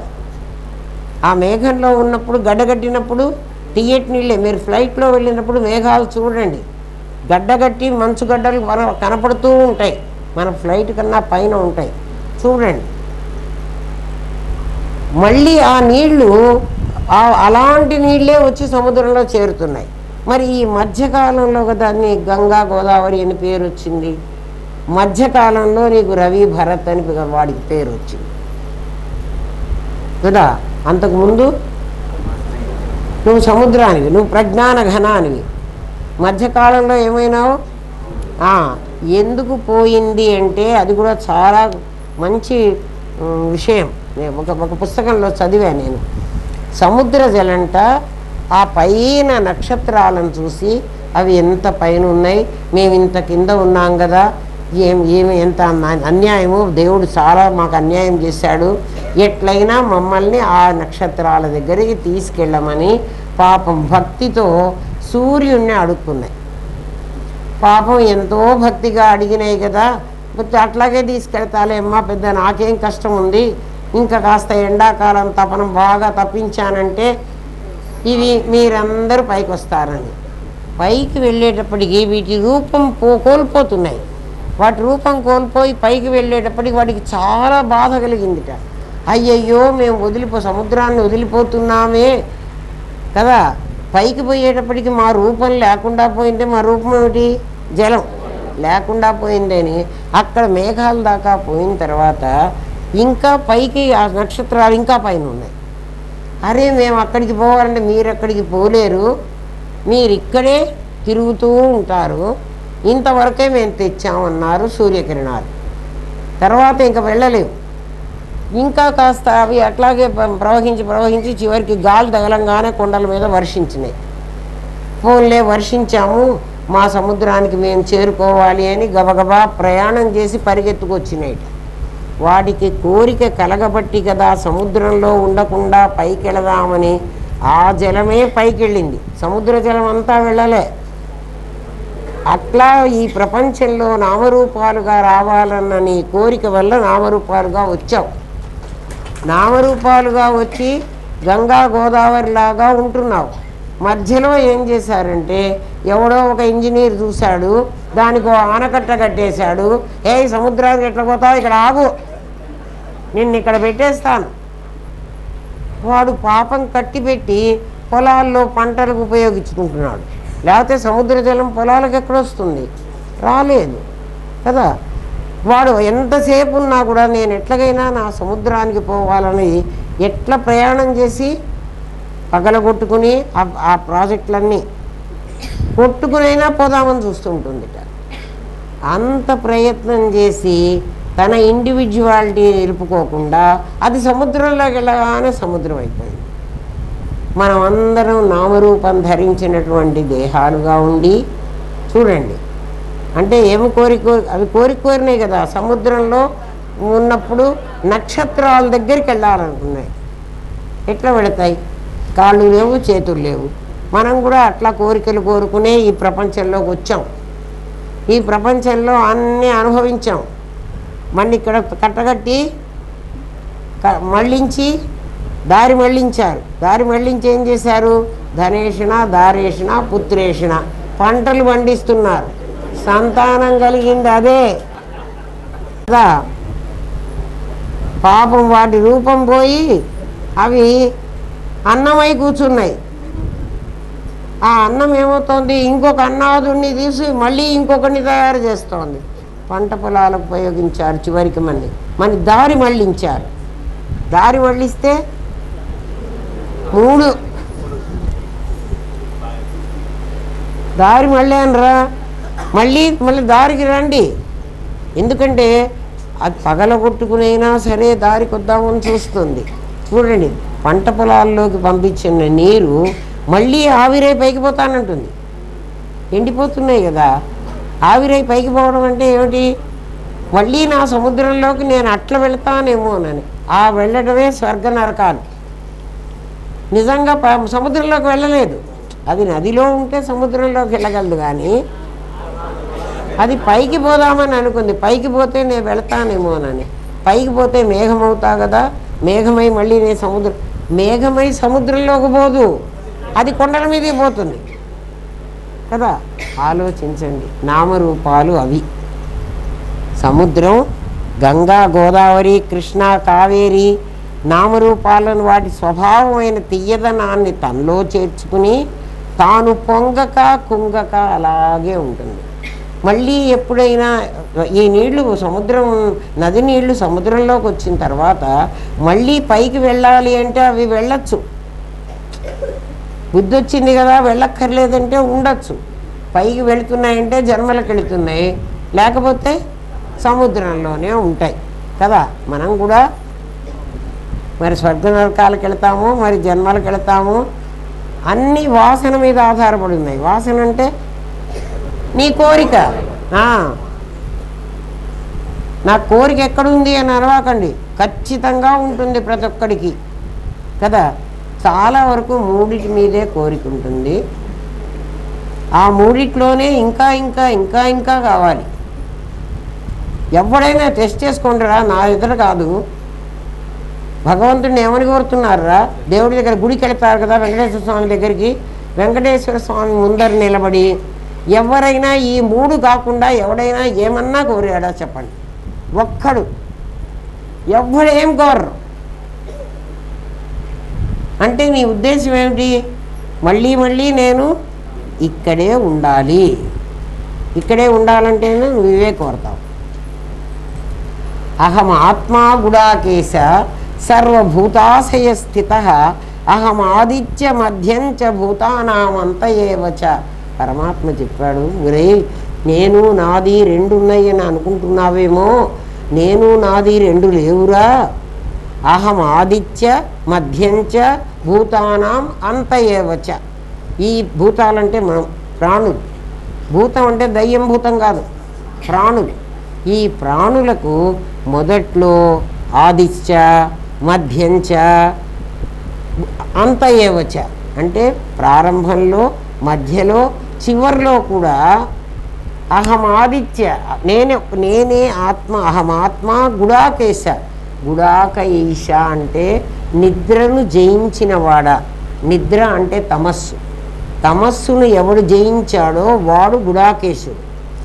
అంటే అర్జునుడిని అంటున్నాడు, మనమంతా తమస్సులోనే ఉన్నాం, తమస్సును ఏం జయించలే. అంటే తమస్సును జయించడం అంటే అసలు నిద్రపోకుండా ఉండాలా అండి లక్ష్మణుడు లాగా? కాదు, నిద్రని కూడా నువ్వు గుర్తించిన వాడివి అయి ఉండాలి. అంటే నిద్ర అనేది నా దేహానికి వస్తున్నటువంటి ఒక స్థితి. నా దేహం జాగ్రత్త అవస్థలో లాగా, స్వప్నావస్థలో లాగా సుషుప్తి అవస్థని పొందుతున్నది. నేను 3 చూస్తూ సాక్షిగా ఉంటున్నాను. కరెంట్ అంటోంది, ఆ ఫ్యాను ఆ లైటు నా శక్తితో తిరుగుతున్నాయి. ఇది ఒక అవస్థ. ఫ్యాన్కి 1 పెట్టారనుకోండి మెల్లగా తిరుగుతుంది, 2 పెట్టారనుకోండి ఇంకా దాన్ని ఏమంటారు కదా. ఇంకా కాస్త స్పీడ్ పెంచారనుకో దాని అవస్థలు మెల్లగా తిరగడం, మధ్యస్థంగా తిరగడం, చివరిగా కరెంట్ అవస్థ కాదు. పరమాత్మ అదే చెబుతున్నాడు. అహం ఆదిత్య, మొట్టమొదట కూడా నేను తాడునేరా. మధ్యంచ, నువ్వు నన్ను పాముగా చూస్తున్నప్పుడు కూడా నేను తాడునేరా. భూతానం అంత ఏవచ్చ, నువ్వు తర్వాత లైట్ పెట్టి చూసి పాము కాదు ఇది తాడు అంటున్నావే, అప్పుడు కూడా నేను తాడునేరా. అంటే నేను 3 కాలాల్లో పాము కాలేదు, నేను 3 కాలాల్లో భూతం కాలేదు. మరి 3 కాలాల్లో ఏమై ఉన్నావయ్యా? నేను పరమాత్మగానే ఉన్నా. నేను పరమాత్మగానే ఉన్నా కాబట్టి నీ గురువు నీకు అహం బ్రహ్మాస్మి అనరా అన్నాడు. అహం రవి అస్మి అనమల్లే, నేను రవిని అని అనమల్లే. నువ్వు వెళ్ళావు నేను రవిని అని నువ్వు చెప్తున్నావు, నేను పాముని అంటే నువ్వు పాము కాదురా నువ్వు తాడే అని అంటాడు వాడు. ఎందుకంటే వాడికి తాడే కనిపిస్తోంది, వీడికి పామే కనిపిస్తోంది. అద్వైతం ఏమిటో అర్థమైందా? అద్వైతం అంటే నేనెప్పుడూ ద్వైతం కాలేదు, నేనెప్పుడూ నాది అనేది కాలేదు, నేనెప్పుడూ నేనుగానే ఉన్నాను. నిజంగా కూడా ఆలోచించండి అదా. మనం పాఠం తెలిసిన తర్వాత మెల్లగా ఆలోచించండి. నేను నాదిని కూడా నువ్వు నేను అనే అంటున్నావు కానీ కదా, నిజంగా నాది లేదు. నువ్వు నేనుకే నాదిని అంటగట్టావు. నేను అనేవాడికి ఒక నాదిని అంటగట్టి నా కన్ను నా చెయ్యి నా ముక్కు నా కాలు అంటున్నావే కానీ దాన్ని కూడా మళ్ళీ నేనే అంటున్నావు. దాన్ని కూడా నేనే అంటున్నావు కదా. అంటే ఉన్నది నేనేనని నీకు తెలుసు. మరి మధ్యలో ఈ పాముగోలు ఎందుకు వచ్చిందిరా? నేను వంకర టింకరగా ఉన్న రూపాన్ని చూసి ఆ పాము వంకర టింకరగా ఉంది, సన్నగా ఉంది, దాని లక్షణాలు చూసి నేను ఇది పాము అని అనుకుంటున్నా. ఇక్కడ పరమాత్మ ప్రజ్ఞాన ఘనం, ఇక్కడ నేనుకి జ్ఞానం ఉంది. ఒక లక్షణం ఉంది కదురా. తాడుని చూసి గోడ అనుకోకుండా నేను పామునే ఎందుకు అనుకున్నాను? పాము లక్షణాలు దీంట్లో ఉన్నాయి, పాము లక్షణాలు దీంట్లో ఉన్నాయి. దేంట్లో? తాడులో. ఎందుకంటే అది సన్నగా ఉంది, వంకర టింకరగా పడుకొని ఉంది. నేను పాము అని అనుకునే అవకాశం ఉంది కదా. ఇక్కడ వీడి దగ్గర ఏముంది అంటే వాడు ప్రజ్ఞాన ఘనమే పరమాత్మ. పరమాత్మ అంటే శంఖచక్రాలు పెట్టుకున్నవాడు కాదు. ఆ ప్రజ్ఞాన ఘనమైన పరమాత్మ యొక్క జ్ఞానం ఏది ఉందో వీడి దగ్గర ఆ జ్ఞానం ఉంది. పాముకున్న లక్షణాలు ఇప్పుడు వీడికి ఏం జ్ఞానం లేదు, పాముకి తాడుకి ఏం లేదు, కాటు వేయడం అనేది లేదు. అంతా అట్లాగే ఉంది కదరా. మన దగ్గర కూడా జ్ఞానం అనేది ఉంది. ఈ జ్ఞాన లక్షణం వల్ల ఈ దేనికైతే జ్ఞానం ఉందో దాన్ని నేను పాము అంటున్నా. దేనికి జ్ఞాన లక్షణం ఉంది? శరీరానికి. పాముకి ఎట్లాగా, నా తాడుకి ఎట్లాగైతే వంకర టింకర లక్షణం ఉందో అట్లా నా శరీరానికి జ్ఞానం అనేది ఒక లక్షణం ఉంది, నఖశిఖ పర్యంతం ఉంది. పాము ఎక్కడుంది? తాడులో ఈ భాగంలో పాము లేదు, మొత్తం పామే ఉంది. ఎందుకే పాము నువ్వు అక్కడ ఉన్నావు అని అడిగితే నేనెక్కడ పాము అయినానంటుంది. ఎందుకే నువ్వు జీవుడుగా ఉన్నావు అని అడిగితే నేనెక్కడ జీవుడిని అయినానంటాడు వాడు. అర్థమవుతోందా? మరి ఏమన్నాలి వాడిని? అందుకే వాడికి అహం బ్రహ్మాస్మి అని వాడి చేత అనిపించాడు. ఒరే నువ్వు బ్రహ్మం వేరా, నువ్వు బ్రహ్మము కాకుండా నీకేమడ్డం ఉందో. ఏమడ్డం ఉంది? పాముకైతే కాటు వేసే గుణం ఉంది, తాడుకైతే కాటు వేసే గుణం లేదు. నువ్వు జీవుడుగా ఉంటే నీకు వాసనలు, నీకు కోరికలు, నీకు వృద్ధిక్షయాలు, నీకు లిమిటెడ్ అన్లిమిటెడ్ ఉంటున్నాయి. వీళ్ళు నా వాళ్ళు, వీళ్ళు పరాయి వాళ్ళు అని. నువ్వు బ్రహ్మమైతే నీకు ఇవి లేవు. నువ్వు బ్రహ్మం ఎట్లవుతావు? ఈ వంకర టింకర పోగొట్టుకుంటే. దీన్ని, ఈ జ్ఞానాన్ని అంతే కదా, మనకి వంకర టింకర జ్ఞానమే కదా, అదే కదా తిప్పుతోంది. తలకాయ తిప్పేది అవును, చేతులు తిప్పుతుంది, కాళ్ళు తిప్పుతుంది. జ్ఞానం లేకపోతే ఎట్లా తిప్పుతావు? అయితే నీ జ్ఞానం లిమిటెడ్ జ్ఞానం. నువ్వు అన్లిమిటెడ్ చేసుకుంటే జీవో బ్రహ్మైవ, జీవుడు బ్రహ్మమే అవుతాడు. అస్సలు కష్టం కాదు. మరి ఎందుకండి నాకు ఇట్లా కష్టం వచ్చింది, నాకు ఎందుకు బాధలు వచ్చిందంటే నన్ను గురించి నాకు తెలియకపోబట్టి, నన్ను గురించి నాకు తెలియదు. తెలుసుకుందామంటే ఎవడు చెప్పడు. ఆ శాస్త్రం ఏదో చెప్పిందన్నారు, అది నాకు అర్థమై చావదు. అంత చదువుకుంటే తెలివి నాకు లేదు. నేనేం చదువుకున్నా అంటే నా మూడింటి కోసం చదువుకున్నా, దీనికోసం చదువక్కర్లే అసలు. అవునా కాదురా? ఈ మూడిటికి చదువేం కావాలరా కదా. ఆ బయట కూర్చొని 4 జొన్న రొట్టెలు చేసుకొని అమ్మేసుకుంటే ఆ రోజుకి దాని తిండి సరిపోతుంది, చాలు. జొన్న రొట్టె చేయడం దానికే వచ్చు. ఇంత కూర రొట్టెలు చేసుకుని వాకిట్లో కూర్చున్నదనుకో, 4 రొట్టెలు కొనుక్కుపోయినారంటే నాకు 2 రొట్టెలు ఖచ్చితంగా మిగులుతాయి. ఆ 4 రొట్టెలు మళ్ళీ ఆ 4 రొట్టెలు అమ్మిన డబ్బుని మళ్ళీ రేపు రొట్టెలు చేసేసి మళ్ళీ అమ్మచ్చు. నాకు ఆ రొట్టెలు అమ్మి నాకు మేడ కట్టాలంటే కష్టం. నా పుట్టకి నేను తినాలంటే నాకు చాలు. నీ జ్ఞానం అందుకు ఉపయోగపడుతోంది. నీ జ్ఞానాన్ని ప్రజ్ఞానం తెలుసుకోవడానికి ప్రయత్నం చెయ్యరా. ఎందుకు నాకు జ్ఞానమే ఉంది, ఎట్లా తెలుసుకోవాలో అది కూడా చెప్తా వినండి మీరు. నాకు జ్ఞానం ఉందని ప్రతి ఒక్కరికి తెలుసు. పరమాత్మ ప్రజ్ఞానం అని తెలుసు, మనకి తెలుసు కదా. శాస్త్రం చెప్తోంది ప్రజ్ఞానం బ్రహ్మ అంది కదా. పైగా వాడు ఎవ్రీవేర్ ఉంటాడని చెప్తోంది. పరమాత్మ లేని చోటు లేదు. కాబట్టి పరమాత్మ ఇక్కడ కూడా ఉండాలి, నా లోపల కూడా ఉండాలి. నాకు తెలియదు వాడు, నా లోపల కూడా ఉండాలి. మరి ఈ జ్ఞానం ఎక్కడి నుంచి వచ్చింది? ఆ ప్రజ్ఞలో నుంచే వచ్చి ఉండాలి. కార్యకారణ సంబంధంలో అది లేకపోతే, బంగారం లేకపోతే నగ రాదు. నా దగ్గర ప్రజ్ఞ లేకపోతే జ్ఞానం రావడానికి అవకాశం లేదు కదా. కాబట్టి నా దగ్గర ప్రజ్ఞ ఉంది. ఆ ప్రజ్ఞ ఏమైంది అంటే నా జ్ఞానంగా డిస్ట్రిబ్యూట్ అయింది. డిస్ట్రిబ్యూట్ అయిన దాన్ని నేను కాన్సన్ట్రేట్ చేయాలి, అంతే కదా. నా కళ్ళల్లో నుంచి, నా చెవుల్లో నుంచి, నా ముక్కులో నుంచి నేను ఇన్ని ఇంద్రియాలు పెట్టుకుని ఇదేమైంది, వేరువేరుగా తయారైంది కదా. ఇంద్రధనస్సులో ఉండే రంగులన్నీ కలిసి సూర్యరశ్మి, సూర్యకిరణం అని నీకు అర్థమైనట్లు నీ ఇంద్రియ జ్ఞానం అంతా కూడా ప్రజ్ఞ అనే అర్థమైతే నువ్వు ప్రజ్ఞానం బ్రహ్మ. వాడిని ఎక్కడికో వెళ్ళి అక్కడెక్కడో తిరుపతికి వెళ్ళి చూడక్కర్లేదు. మరి నాకు ఇది రావాలంటే ఎట్లాగండి అంటే నువ్వు 10th క్లాస్ ముందు పాస్ కావాలరా, అందుకని కర్మ చెయ్యాలరా. ఆ తర్వాత నువ్వు ఇంటర్మీడియట్ చదువుకోవాలరా. నీకు ఒక్కసారి PhD డిగ్రీ ఇవ్వం మేము. ఆ తర్వాత ఏం చేయాలరా? ఆ తర్వాత మెల్లమెల్లగా శ్రవణం, మననం, నిధిధ్యాస అనేటువంటి 3 స్టెప్స్ నువ్వు దాటితే అప్పుడు నీకు ఇది అర్థమవుతుందిరా.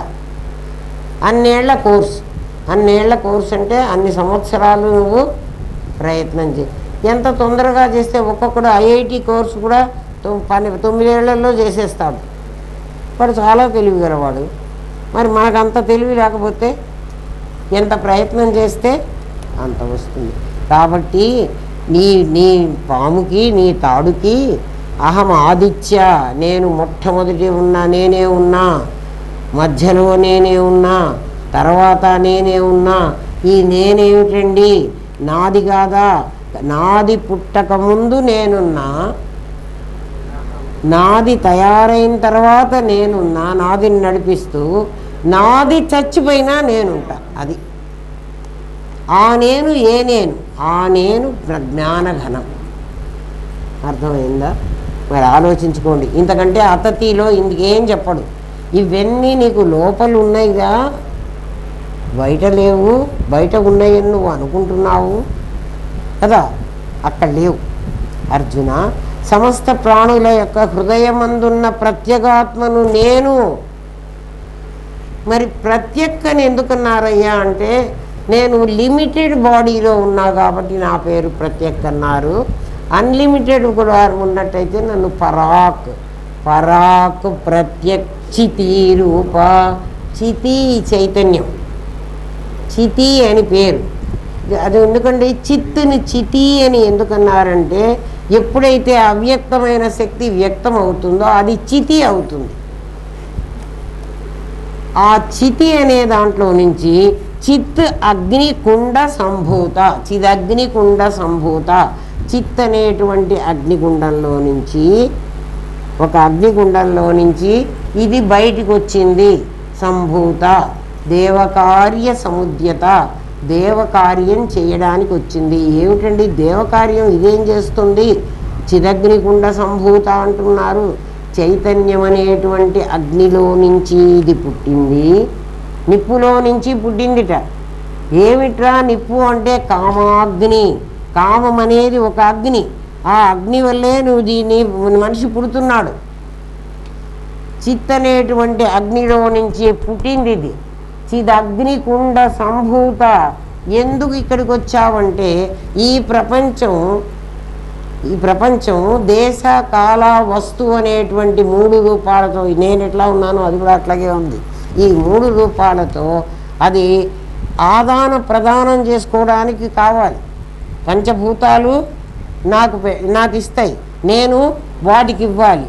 ఎందుకంటే పంచభూతాలు పండించిన తిండి తినే జీవుడు లేకపోతే అవి వేస్ట్. ప్రకృతి పండిస్తోంది, నీళ్ళు ఇస్తోంది, భూమి నీళ్ళు ఇస్తోంది, ఆ సూర్యరశ్మి వస్తోంది కదా, లేకపోతే ఎట్లా పంటలు పండుతాయి? ఆ పండిన పంటంతా తినడానికి ఎవరు కావాలి? జీవుడు కావాలి.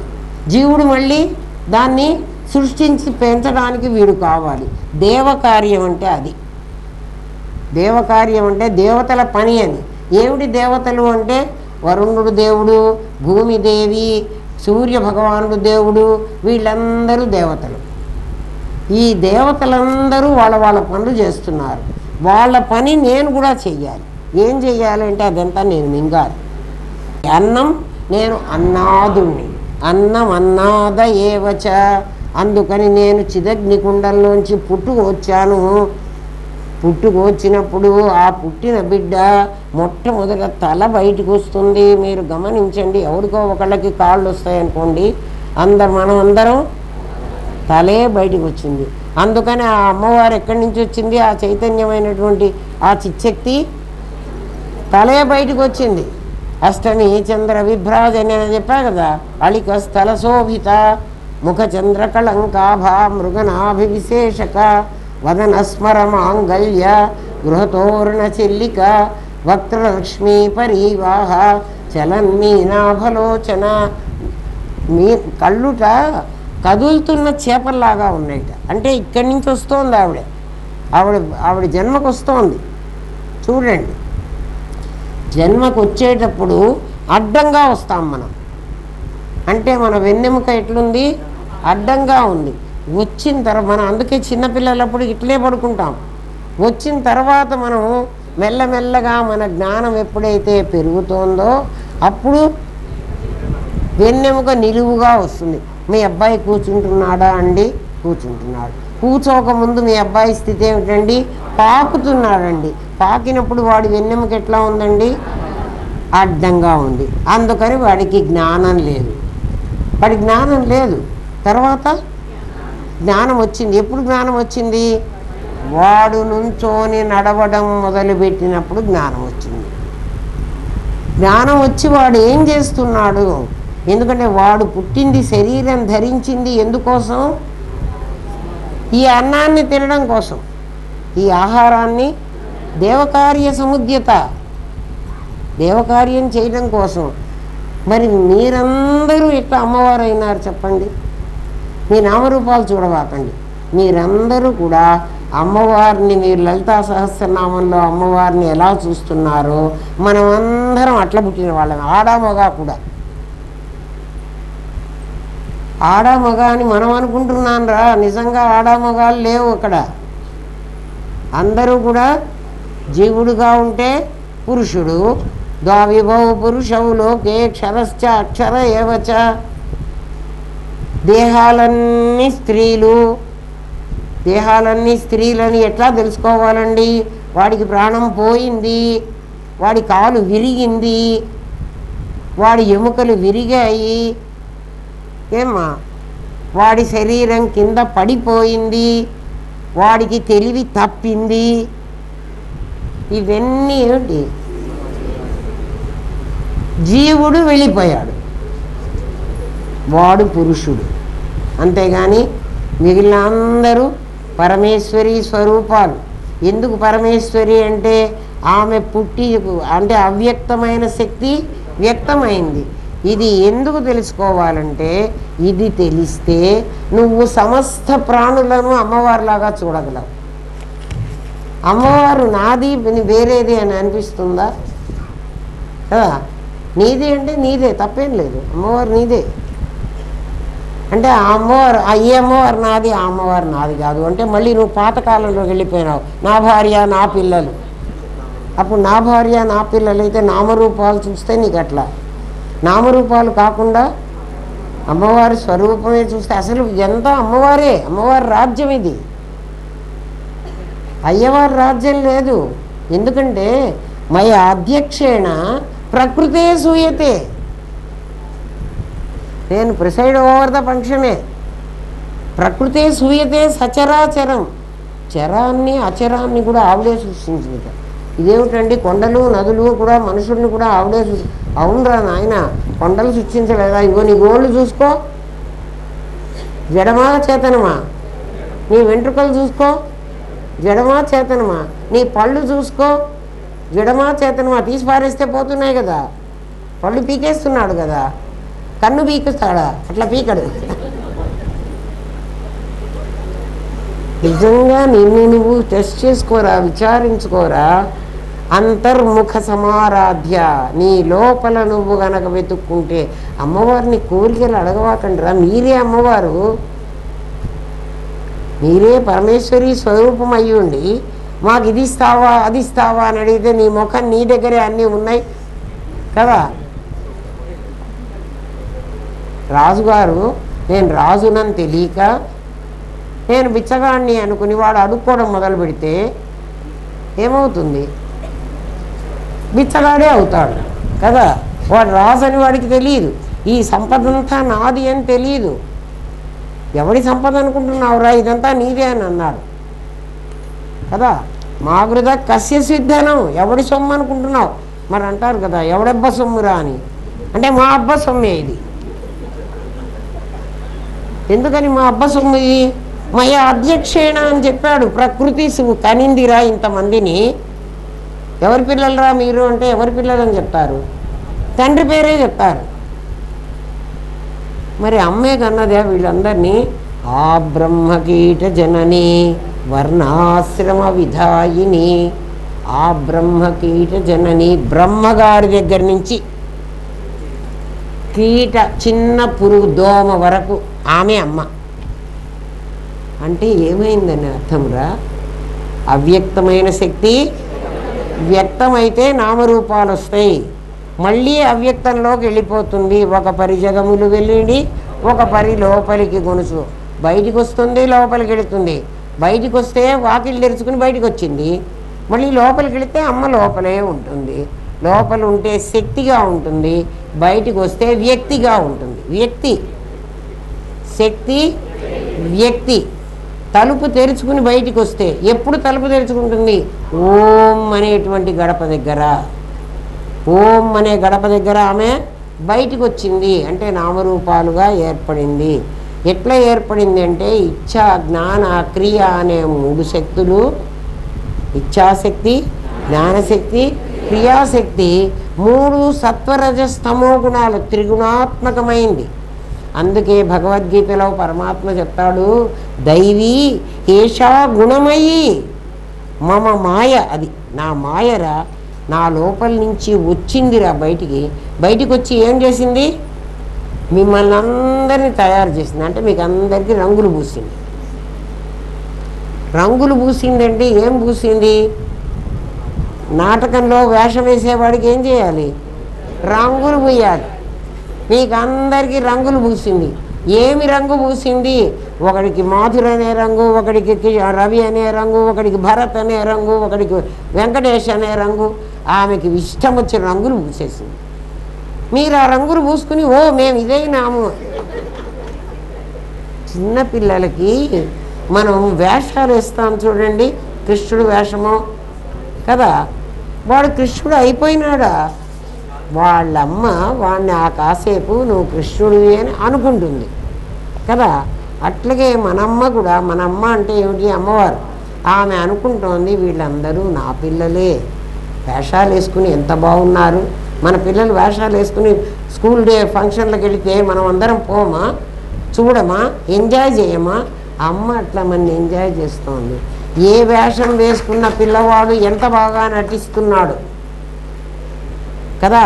వీడు నా కొడుకే, ఇంట్లో ఉండంగా ఇట్లా లేడే, చూడు స్టేజి ఎక్కంగానే ఎట్లా ఉన్నాడో అని అమ్మవారు మనందరినీ చూసి కదా మనకి ఏ పార్ట్ ఇచ్చిందో చెప్పమంటారా? ఒకడికి కష్టాల పార్ట్ ఇస్తే వాడు హరిశ్చంద్రులాగా ఎట్లా ఇస్తాడో చూద్దాం కదా. నాటకంలో వేషాలరా, నిజంగా వేషం అని తెలిస్తే మీకు దుఃఖమే ఉండదు కదా. వేషం మనిష్ట ప్రకారమే ఇచ్చింది అమ్మ, అది గుర్తుపెట్టుకోండి. ఎందుకంటే ఈ ఇష్టం ఎప్పుడు నేను ఆ జన్మలో ఆమెకు చెప్పాను. నేను ఎక్కడా చెప్పలేదండి, అమ్మవారి గుడికి వెళ్ళి నేనేం చెప్పలేదు. నువ్వు గుడికి వెళ్ళక్కర్లే నాయన, ఆమె ఇక్కడ కూడా వింటుంది. చచ్చేటప్పుడు అనుకున్నావా లేదా? మనం అనుకోలేదని మనం అందరం ఒప్పుకోం. మేము చచ్చేటప్పుడు ఏమనుకున్నామో మాకేం తెలుస్తుందని. అందుకని మా గురుదేవులు ఏమనేవాళ్ళంటే ఐసీయూకి మమ్మల్ని పంపించేవాళ్ళు. వాళ్ళని అడిగి, నాయన మా పిల్లలు వచ్చి చూస్తారు, మా పిల్లలనే అనేవాళ్ళు ఆయన ఎప్పుడు కూడా మమ్మల్ని. మేము ఆయన పిల్లలమే నిజంగా కూడా కదా. ఆ ఐసీయూలోకి వెళితే అక్కడ ఎవరో పడుకుని ఉంటారు కదా, కొంచెం కొంచెం వాళ్ళకి స్పృహ వస్తూ ఉంటుంది. మనం వాళ్ళని మెల్లగా, తాత ఏంటి ఎట్లా ఉన్నావు అని అంటే, ఏముంది బిడ్డ చాలా కష్టంలో ఉన్నాను అని. ఏమైంది తాత? ఏంటి నీవేం కావాలనుకున్నావు? ఏం లేదు, సల్లంగా దేవుడి కాడికి పోవాలనుకుంటున్నా. దేవుడి కాడికి పోయి ఏం చేస్తావు తాత? మళ్ళీ మంచిగా జన్మకు వస్తానమ్మా. ఎందుకు అంటే చిన్న బిడ్డ అయితే నాకు ఈ బాధలు నొప్పులు ఉండవు కదా, మళ్ళీ అన్నీ నేను కోరుకున్నవన్నీ అవుతాయి కదా కదా. ఇప్పుడు చూడు, ఈ చెల్లి శరీరం అంతా ముసిరిగా అయిపోయింది కదా, ఏమి లేవాలంటే లేవలేను, ఆ డాక్టర్ మందు ఇస్తే మందు తినాలి, ఇది తినాలంటే ఇది అట్లా మాట్లాడతారు వాళ్ళు కదా. వాడు ఇది తినకూడదు, నీకు బీపీ ఉంది, ఇది తినకూడదు, నీకు షుగర్ ఉంది, వాడు ఏదో అన్నీ రిస్ట్రిక్ట్ చేస్తాడు. హాయిగా అన్నీ తినచ్చు కదమ్మా నేను. ఈ శరీరం బాగలే అంటే ఈ చీర బాగలే, ఇది విప్పి పారేస్తే మంచి చీర, కొత్త గౌన్.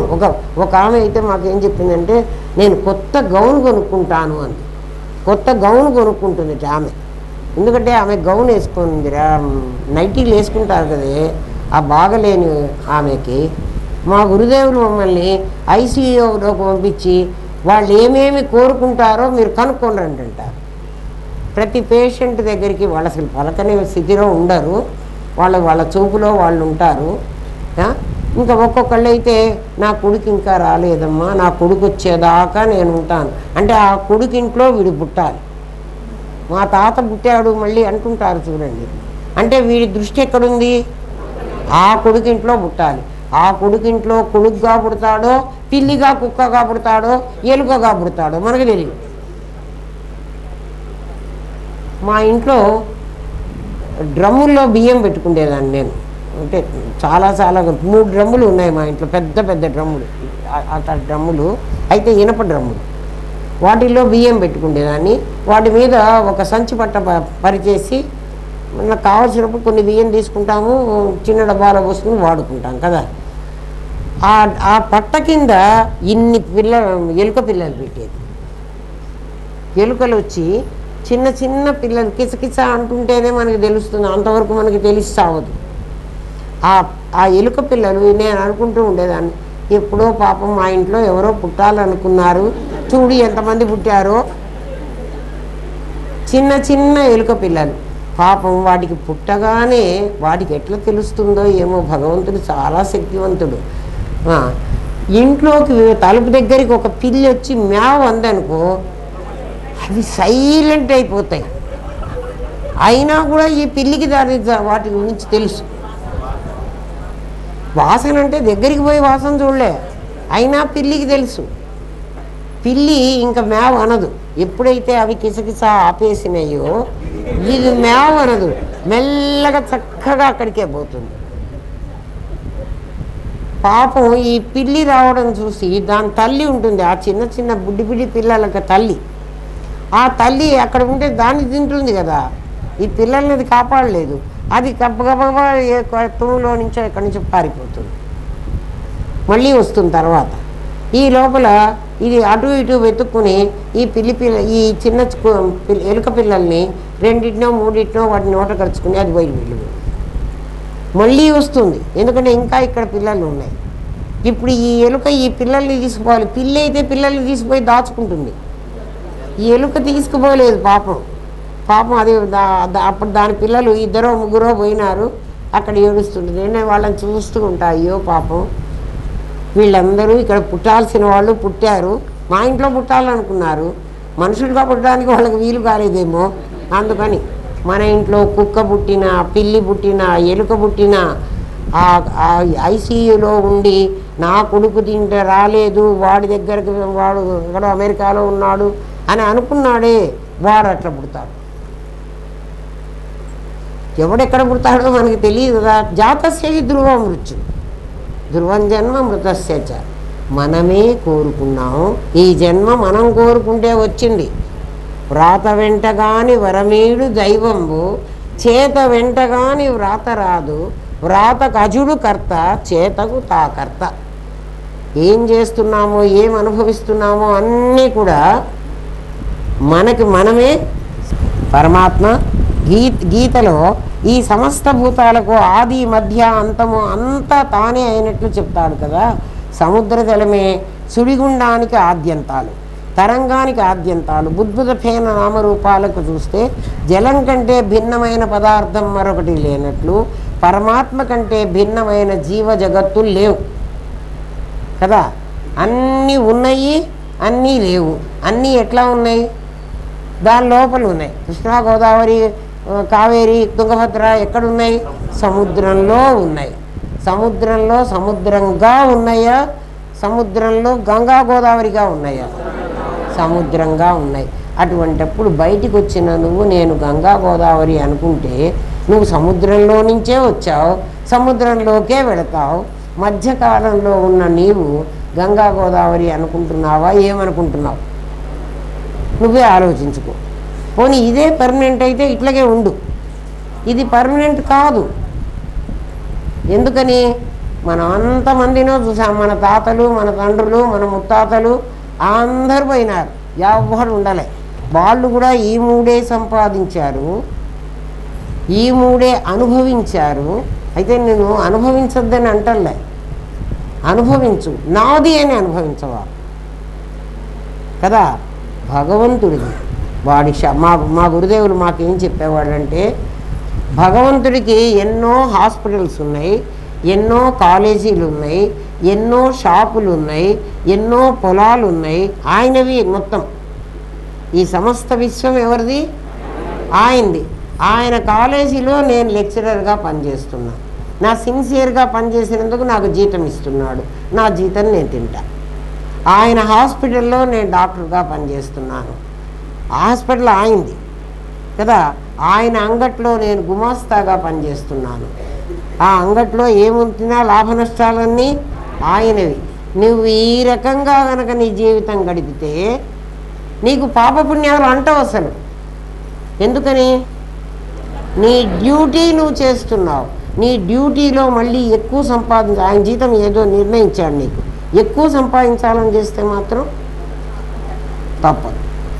పైగా యజమాని వేరే ఉన్నాడంటే మనం షాపులో ఎంత పని చేసినా కదా, యజమానికి భయపడుతూ ఉంటాం కదా. దొంగతనం చేయాలన్నా, తప్పు చేయాలన్నా కదా. ఓనర్ అక్కడ ఉంటే మనం ఏం చెయ్యం.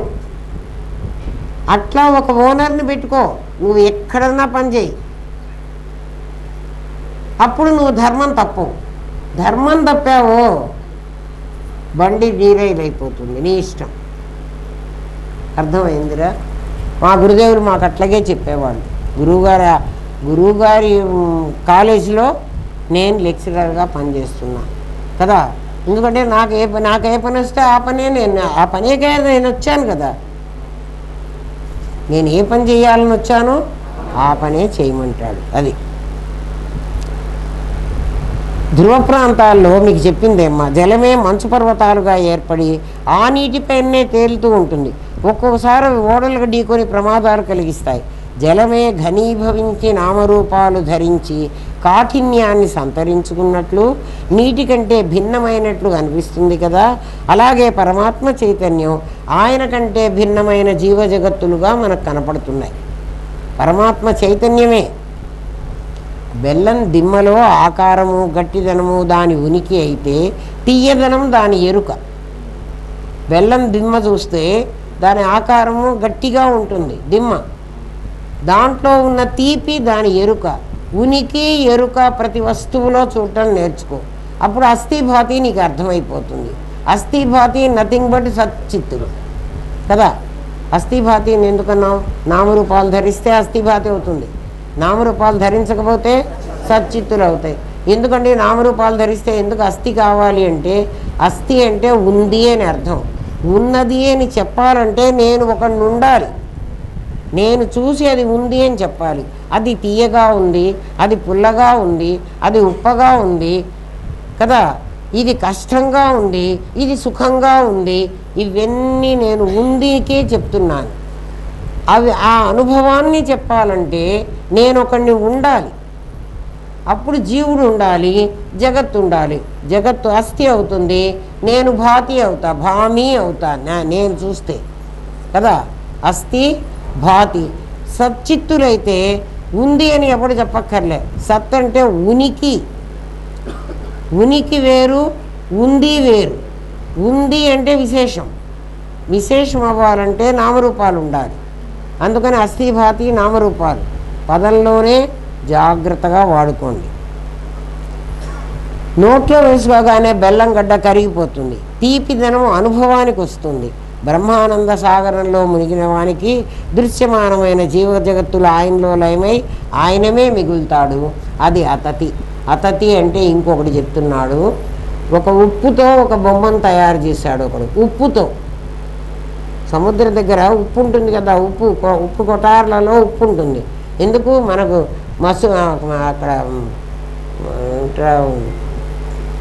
పిలాని నుంచి పిల్లలు వెళ్ళేవాళ్ళు మంచుతో బొమ్మలు తయారు చేసి ఏమిట్రా ఊరికి వెళతారు మీ పిలాని వాళ్ళందరూ వెళ్తారు,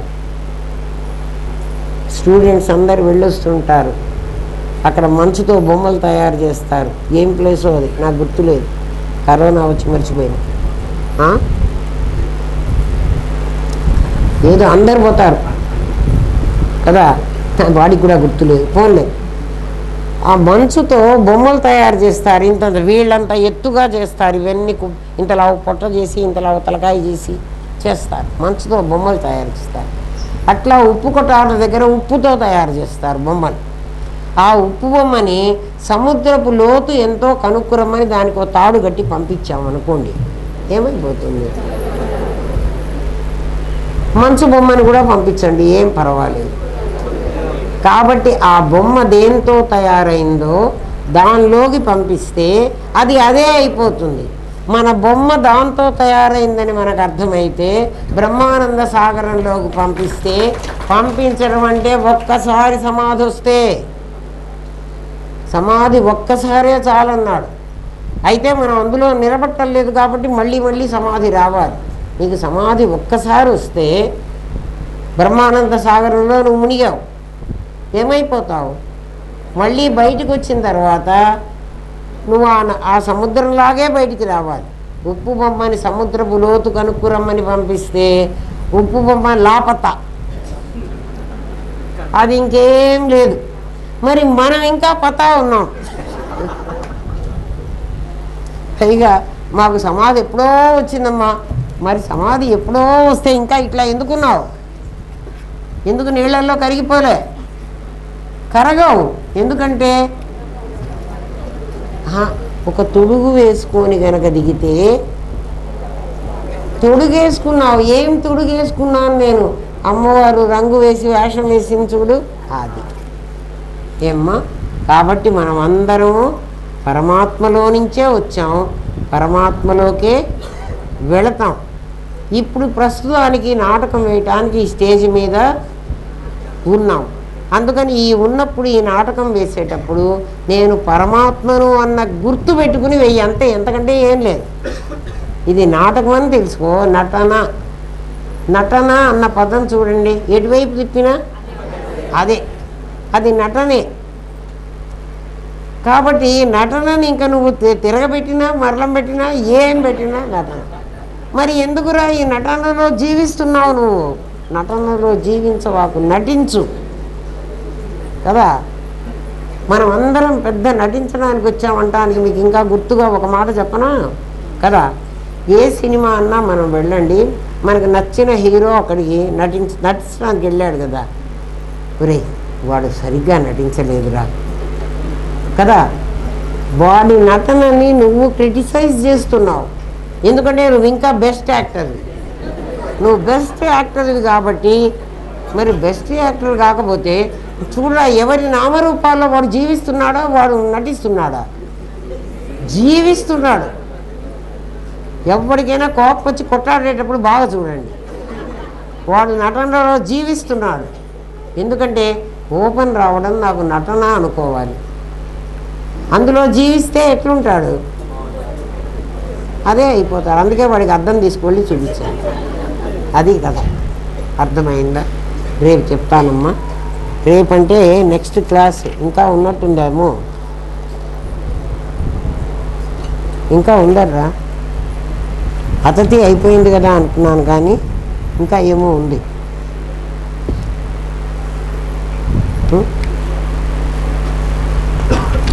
ఓం తత్సత్. అతిథికి అయిపోయింది, 3 చెప్పేశాను. తర్వాత ఇంకేముందో రేపు మనం చదివి చెప్తాను. ఓం తత్సత్. స్వస్తి ప్రజాభ్యః పరిపాలయంతాన్యాయేన మార్గేణ మహిన్మహేష.